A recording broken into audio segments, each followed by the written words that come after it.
وأشكر له على توفيقه وامتنانه وأشهد أن لا إله إلا الله وحده لا شريك له تعظيما لشأنه وأشهد أن محمدا عبده ورسوله الداعي إلى رضوانه صلى الله عليه وعلى آله وصحبه وإخوانه وسلم تسليما كثيرا amma ba'du. Para bapak ibu saudara semua, hari ini kita melanjutkan sesi pengajian Kitabul Imarah, kitab yang dikaji oleh saudara kita di Islam Jamaah.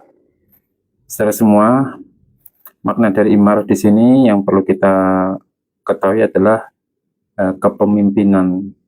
Kepemimpinan ini bukan berarti dimaksudkan untuk kepemimpinan yang ada dalam Islam Jamaah saja, tapi kepemimpinan atau ruang lingkupnya lebih luas, yaitu kepemimpinan dalam hal meramut semua umat Islam. Paling tidak yang punya wilayah, kemudian mempunyai otoritas, kekuasaan, kemudian diketahui atau dikenal, al-maklum bukan majhul, artinya benar-benar dikenal oleh lawan, baik lawan ataupun kawan. Itu yang dinamakan sebagai penguasa atau pemimpin atau amir. Nah, kita lanjutkan buka halaman 3 yang bagian akhir. Bismillahirrahmanirrahim. Hadatsana Abu Bakar bin Abi Syaibah wa Ali bin Muhammad qala hadatsana Waqi' hadatsana al-A'mas an Abi Salih an Abi Hurairah qala Rasulullah sallallahu alaihi wasallam man ata'ani faqad ata Allah. Barang siapa yang taat kepadaku maka dia taat kepada Allah. Wa man asani faqad asallah. Wa man ata'al imam faqad ata'ani. Wa man asal imam faqad asani. Rasulullah sallallahu alaihi wasallam dalam riwayat Bukhari ini, riwayat Ibnu Majah ini menjelaskan bahwa ketaatan kepada Rasulullah adalah sama dengan ketaatan kepada Allah Subhanahu wa taala. Karena Rasulullah sallallahu alaihi wasallam tidak memerintahkan kecuali dengan syariat yang telah Allah tetapkan untuknya dan untuk umatnya. Maka Rasulullah sallallahu alaihi wasallam memerintahkan sesuatu, maka itu sebagai syariat Allah. Barang siapa yang taat kepada beliau, pada Rasulullah, maka ia taat kepada Allah.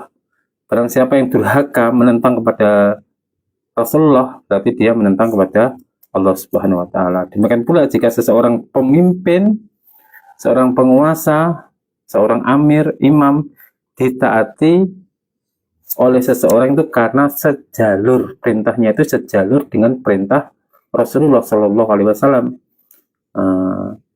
Maka jika seorang pemimpin yang tidak sesuai dengan perintahnya Rasulullah SAW, maka dia tidak boleh ditaati. Kalau perintahnya sesuai dengan Rasulullah, maka dia wajib untuk ditaati.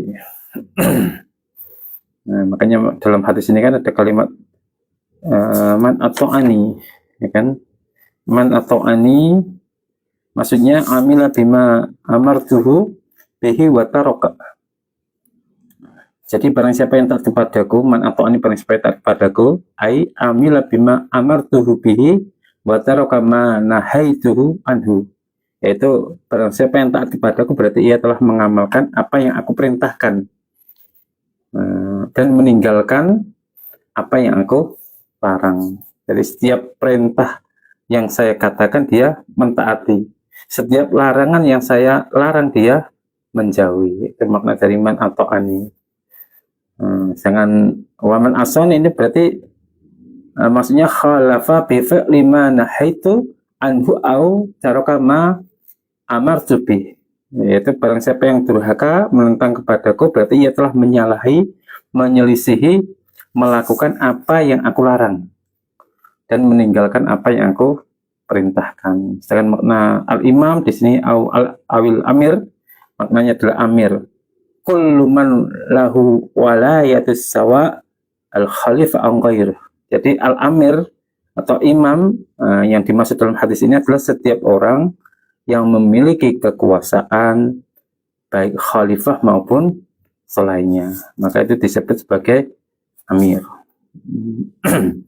Nah, dalam hal ini imam Islam jamaah termasuk bagian dari amir apa tidak? Dia memiliki kekuasaan apa tidak? Dia memiliki wilayah apa tidak? Dia dikenal oleh umat Islam atau musuhnya Islam apa tidak?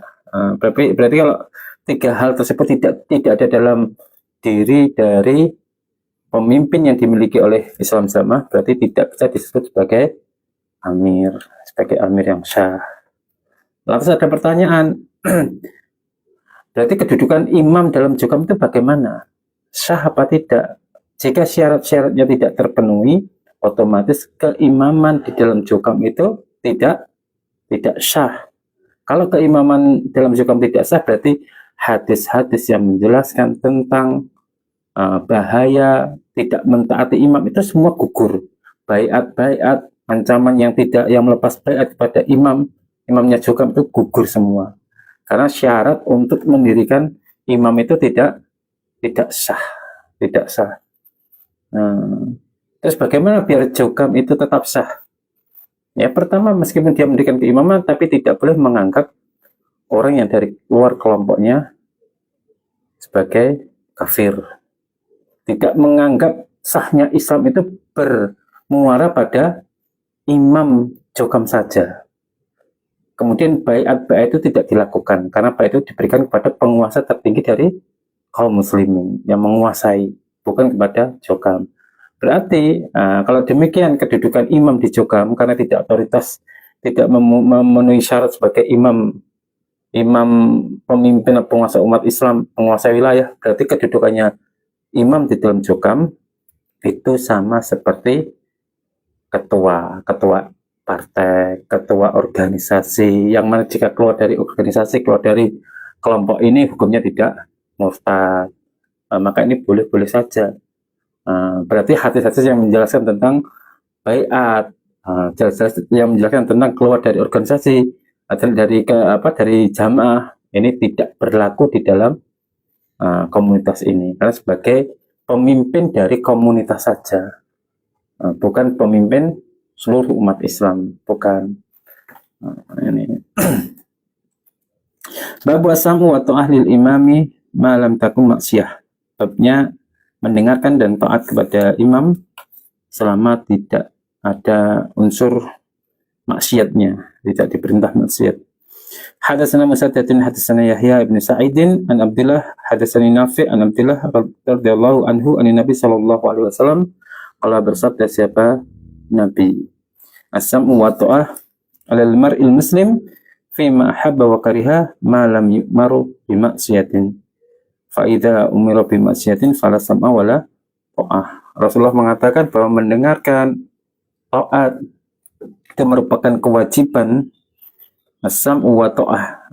Mendengarkan taat merupakan kewajiban orang Islam. Meskipun fi ma habba wa kariha, dalam hal yang menyenangkan atau dalam hal yang membencikan, tetap wajib untuk mentaati selama syaratnya ma lam yu'mar bimaksiatin, selama perintahnya itu tidak maksiat. Fa idza umira bimaksiatin fala sam'a wala ta'ah. Kalau perintahnya itu ada perintah maksiat, maka tidak boleh mendengarkan dan tidak boleh taat. Ini kembali lagi pada Islam jamaah jukam. Misalkan yang dijadikan imam itu tidak ada, ini bukan imam mu'azzam, bukan imam yang ada unsur kalau enggak taat maka hukumnya neraka selamanya, ya kan? Kalau keluar dari ketaatan, keluar dari organisasi dihukumi murtad. Kalau imam jukam itu tidak mempunyai pemahaman sejauh itu sampai mengkafirkan, sampai memurtadkan, maka boleh ditaati. Jadinya ini boleh ditaati. Dia sebagai pemimpin dari organisasi saja. Statusnya hanya pemimpin sebagai pemimpin komunitas saja. Tidak lebih. Hanya mengatur bagaimana komunitas itu bisa berjalan sesuai rel Quran dan hadis.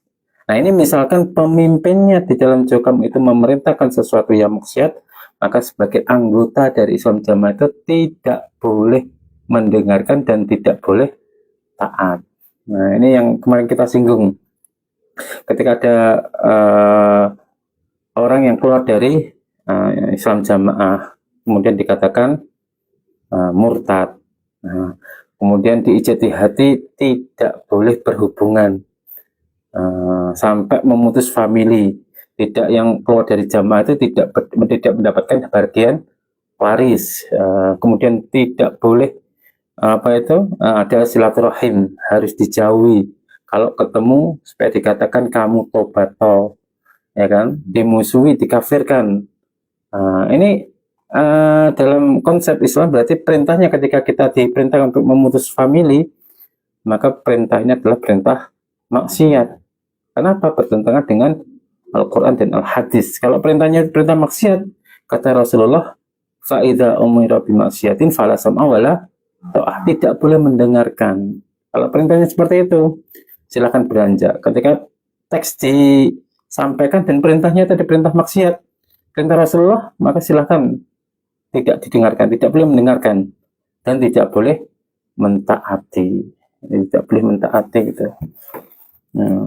Jadi jenengan sebagai yang masih dalam Islam jamaah harus seringkali menimbang ijtihad di dalam jamaah itu sesuai dengan Quran hadis apakah tidak. Kalau tidak sesuai silahkan tinggalkan. Hadisna Amr ibn Hafs ibn Hafs ibn Gisan bin Yasin, hadisna Abi hadisna Al-Amas, hadisna Sa'id ibn Ubaidah an Abi Abdurrahman an Ali radhiyallahu anhu qala, berkata Ali, Ba'asa Nabi sallallahu alaihi wasallam sariyatan. Suatu ketika, kata Ali menceritakan, Rasulullah itu mengutus pasukan, sariyah, pasukan. Wa amaru alaihim rajulan minal ansor. Kemudian Rasulullah mengutus, menjadikan amir, panglima,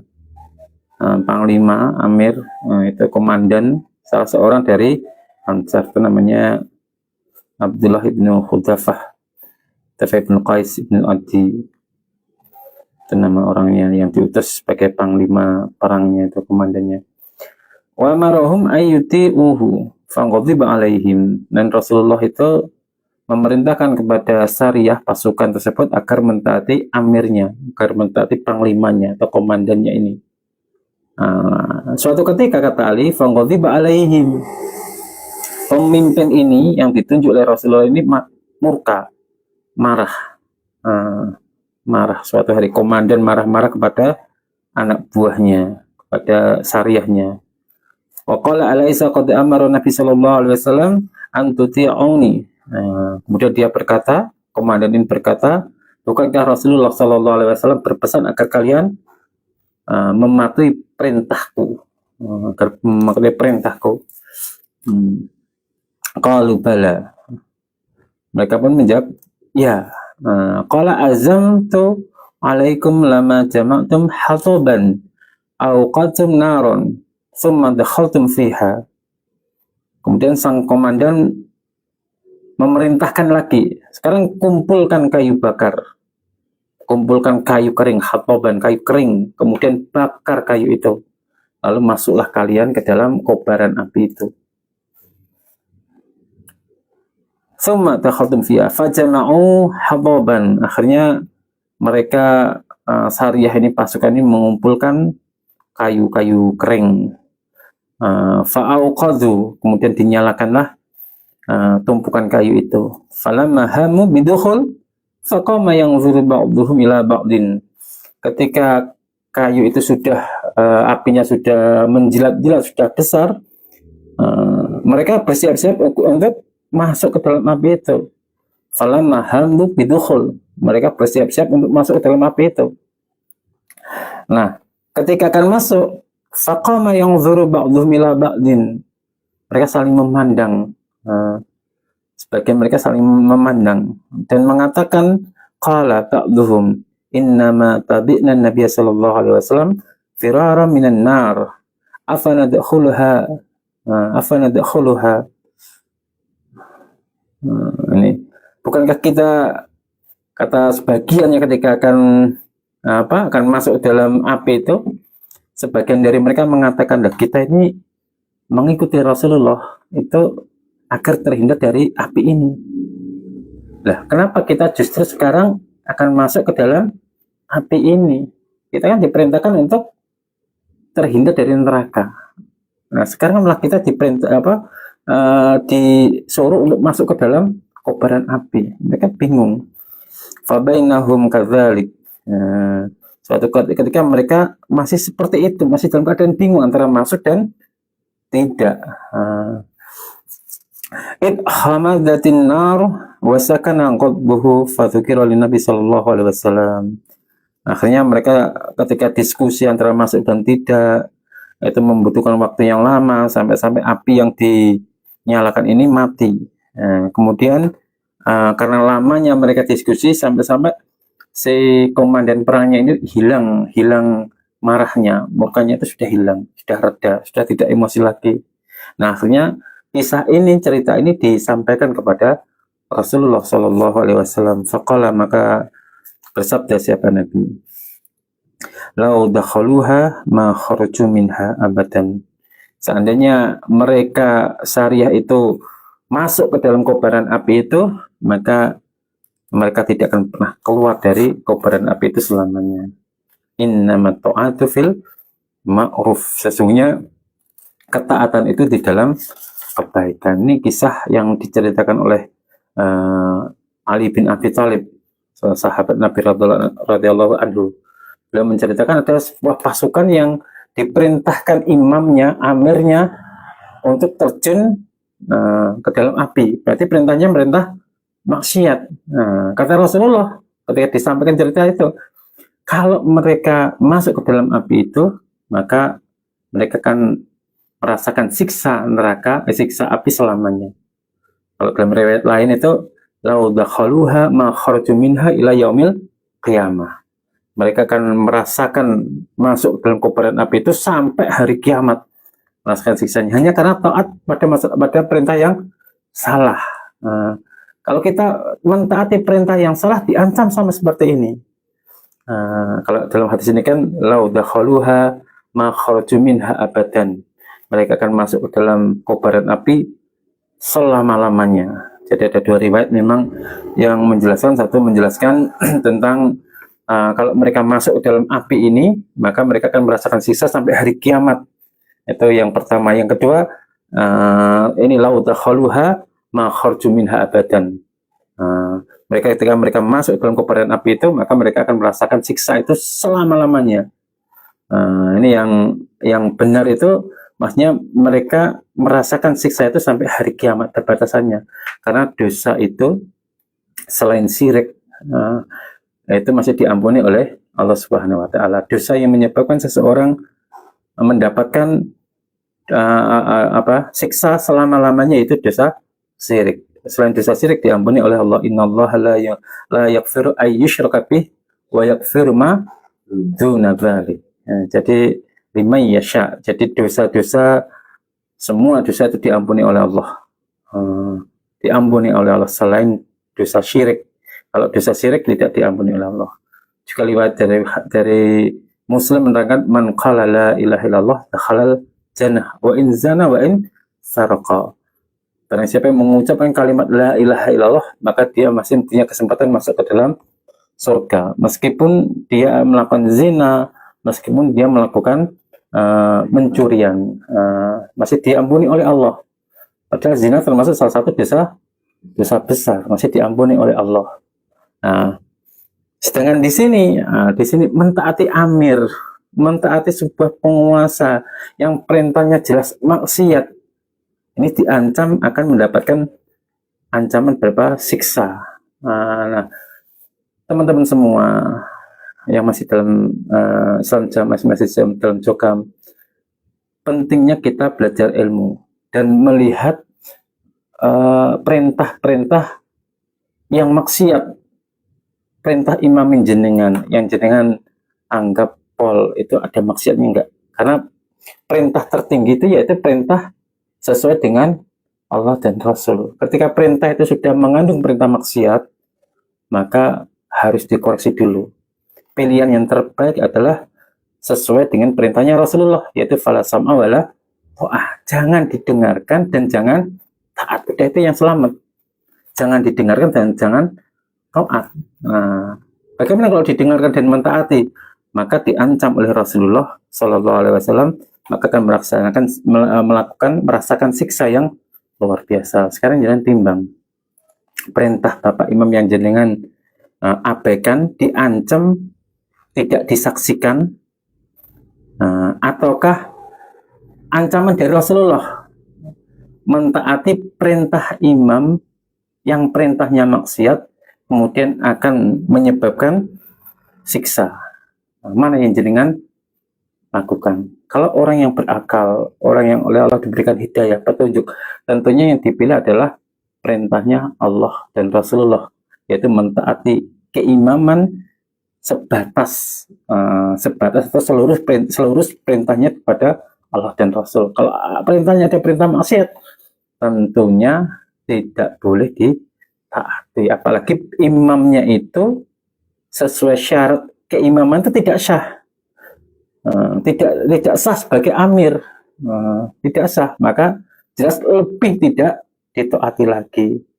Karena pada dasarnya seorang penguasa amir itu bisa terwujud karena 3 keadaan. Yang pertama lewat wasiat dari pemimpin sebelumnya atau amir sebelumnya. Ini contohnya adalah Abu Bakar yang mewasiatkan sebagai pengganti beliau yaitu Umar bin Khattab. Juga Umar bin Khattab ketika akan meninggal, ketika ditusuk oleh Abu Lu'ah. Itu ketika ditusuk dia memberikan wasiat menunjuk 6 orang sebagai ditugaskan untuk musyawarah agar menunjuk 1 orang sebagai pemimpin pengganti beliau. Berarti ini syarat yang pertama, boleh ketika seorang penguasa menunjuk atau mewasiatkan penerusnya, maka kita sebagai rakyat itu wajib untuk mentaati. Yang kedua dengan pemilihan, yaitu pemilihan yang dilakukan oleh ahlul hali wal aqdi, Dewan Syuro yang menentukan khalifah atau menentukan pemimpin siapa yang dijadikan seorang pemimpin. Ini juga para sahabat Nabi Shallallahu Alaihi Wasallam bersepakat itu sebagai Dewan Syuro bersepakat membayar Ali sebagai khalifah. Begitu juga mereka para sahabat juga sepakat ketika Khalifah Ali ini sudah selesai, sudah mati itu membayar Muawiyah sebagai khalifah. Itu Dewan Syuro yang menentukan dan musyawarahnya, kesepakatannya. Dan yang ketiga, pilihan yang ketiga itu dengan kekuatan atau dengan pemaksaan, yaitu bila seseorang mengalahkan orang banyak dengan senjatanya, dengan kekuatannya, dengan kekerasannya, sehingga dia menjadi penguasa lewat lewat kudeta, maka dia mempunyai hak sebagai penguasa, sebagai amir, dan sebagai rakyat wajib mentaati. Itu pilihan dari 3 cara untuk mendapatkan keimaman, keamiran. Nah, yang 3 cara ini ternyata di dalam jamaah Islam jamaah tidak ada dan tidak terwujud. Demikian. Maka kita harus hati-hati mentaati perintah seseorang itu harus seluruh perintahnya atau aturannya Allah dan Rasulullah Sallallahu Alaihi Wasallam. Hadatsana Qutaibah bin Sa'id, hadatsana Lais an Ubaidillah an Nafi' an Ibnu Umar an Nabi Sallallahu Alaihi Wasallam annahu qala alal mar'il muslim as-sam'u wa ta'ah fima ahabba wa kariha illa ay yu'mara bi maksiatin fa in umira bi maksiatin fala sam'ah wala ta'ah. Wala sam'ah wala ta'ah. Rasulullah mengatakan wajib bagi orang Islam itu mendengarkan dan taat di dalam sesuatu yang menyenangkan atau sesuatu yang membencikan, kecuali jika perintahnya itu mengandung maksiat. Nah, ketika perintahnya mengandung maksiat, maka fala sam'a wala ta'ah, itu perintah dari Rasulullah, maka tidak boleh mendengarkan, juga tidak boleh taat. Hadatsana Muhammad bin Musanna wa Ibnu Bashar wa Lathul bin Musanna qala hadatsana Muhammad bin Ja'far hadatsana Syu'bah an Zubaidin an Sa'id bin Ubaidah an Abi Abdurrahman an Ali anna Rasulullah sallallahu alaihi wasallam Ba'atha jaishan wa amaru alaihim rajulan. Nah, ini sama Ali bin Abi Thalib menceritakan kisah bahwa Rasulullah mengutus pasukan yang besar, kemudian Rasulullah membuat amir kepada mereka seorang laki-laki. Fauqada naran wa qala udkhuluha fa'arata nasu ayyadkhuluha. Nah, kemudian amir tersebut membuat menyalakan api dan memerintahkan pasukannya untuk masuk ke dalam api.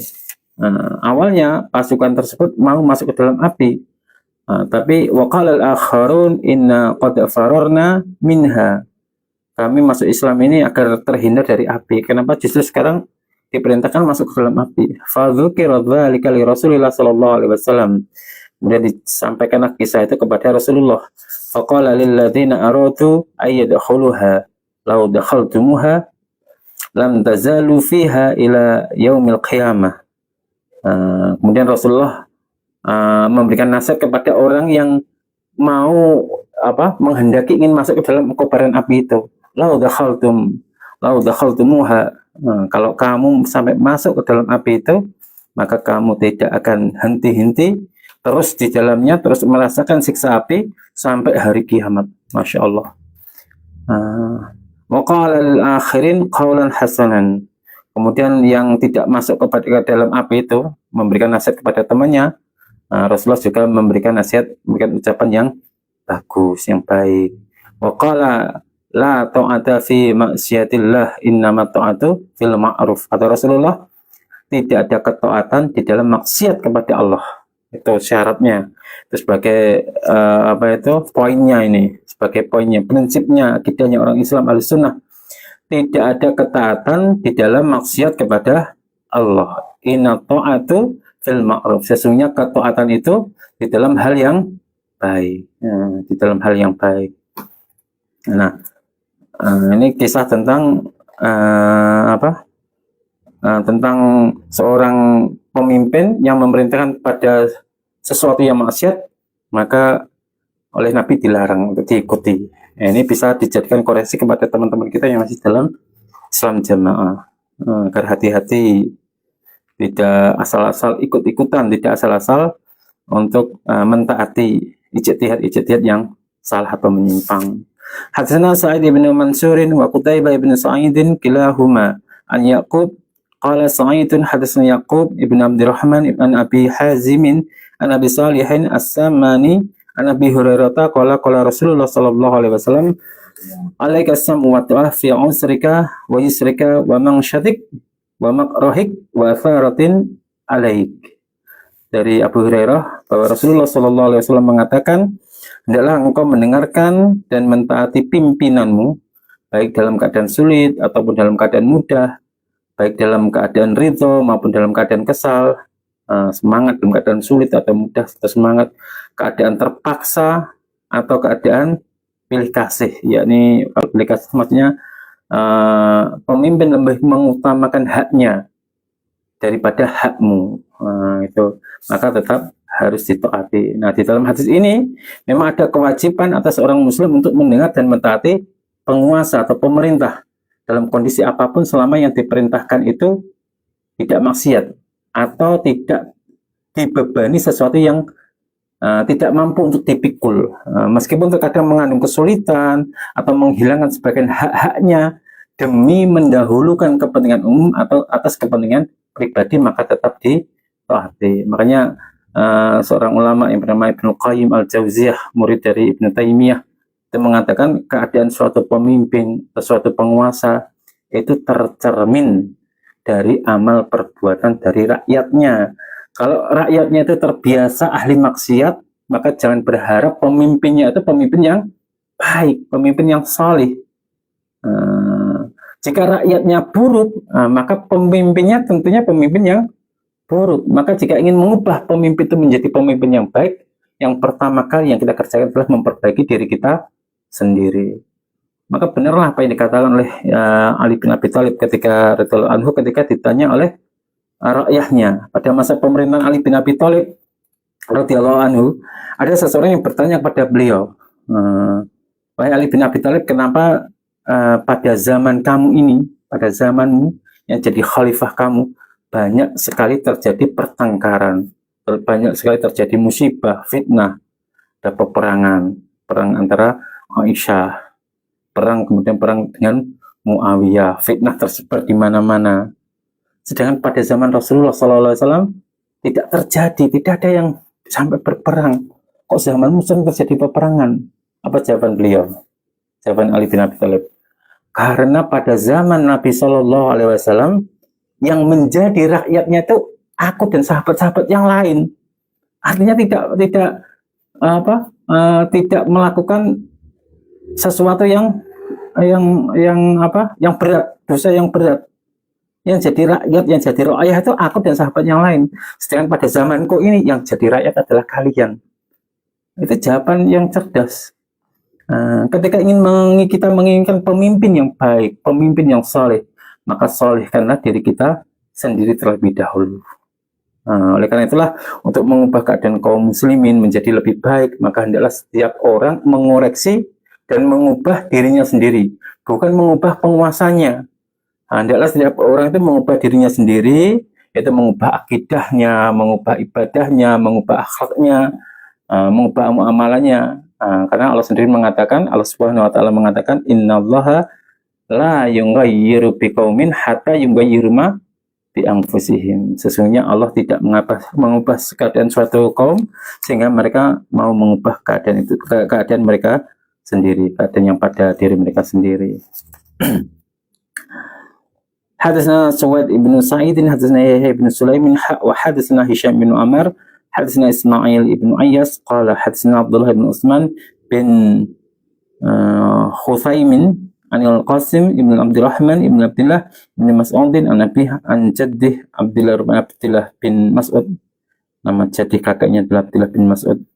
Nabi sallallahu alaihi wasallam qala, bersabda siapa Nabi, sayali umurakum ba'di rijalun yutafi'una sunnah wa ya'maluna bil bid'ah wa yuakhiruna shalah an mawaqitiha.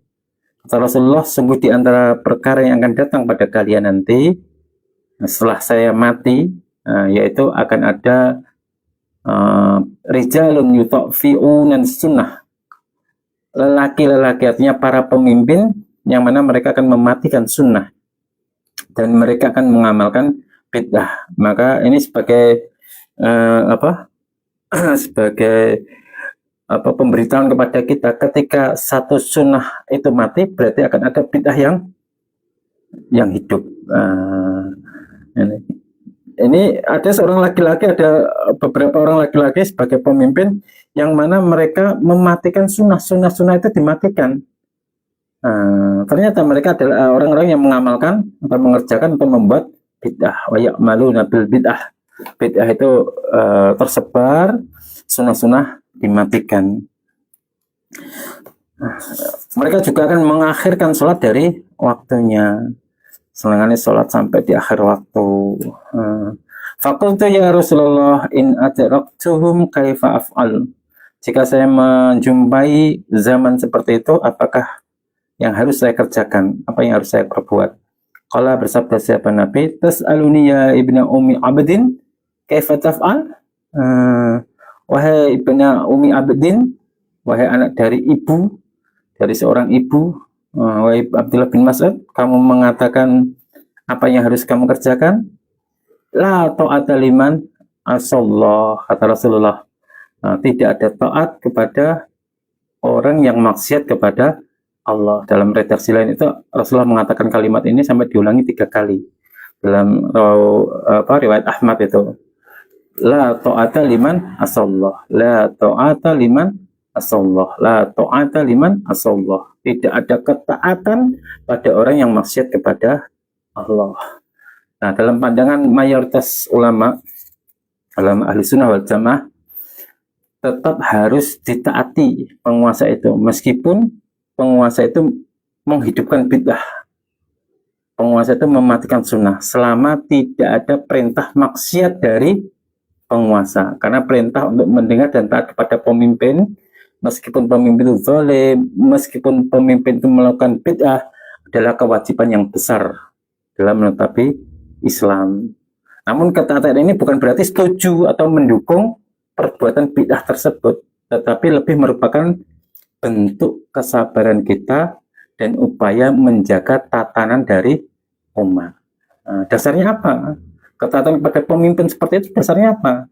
Dasarnya itu perintah Rasulullah, yaitu perintah untuk mendengarkan dan taat, yang kita sebut hadisnya tadi. Terdapat banyak hadis yang memerintahkan kita untuk mendengar dan taat kepada pemimpin muslim, meskipun pemimpinnya itu bukan pemimpin yang ideal, tidak ideal, atau tetap berbuat salah yang banyak sekali. Kemudian yang kedua, dasarnya itu menghindari mudarat yang lebih besar. Ketaatan kepada pemimpin, bahkan yang berbuat zalim atau bid'ah, adalah perintah syariat untuk menghindari pemberontakan atau perpecahan umat yang akan membawa mudarat yang lebih besar. Maka mentaati pemimpin yang melakukan bid'ah itu bukan berarti mendukung bid'ahnya, karena tidak sama. Ketaatan itu tidak sama dan dengan membenarkan atau menyetujui bid'ah. Insya Allah demikian yang bisa saya sampaikan. Dan kurang lebihnya dalam menyampaikan, saya mohon maaf yang sebesar-besarnya. Subhanaka Allahumma bihamdik, asyhadu alla ilaha illa anta, astaghfiruka wa atubu ilaik. Assalamualaikum warahmatullahi wabarakatuh.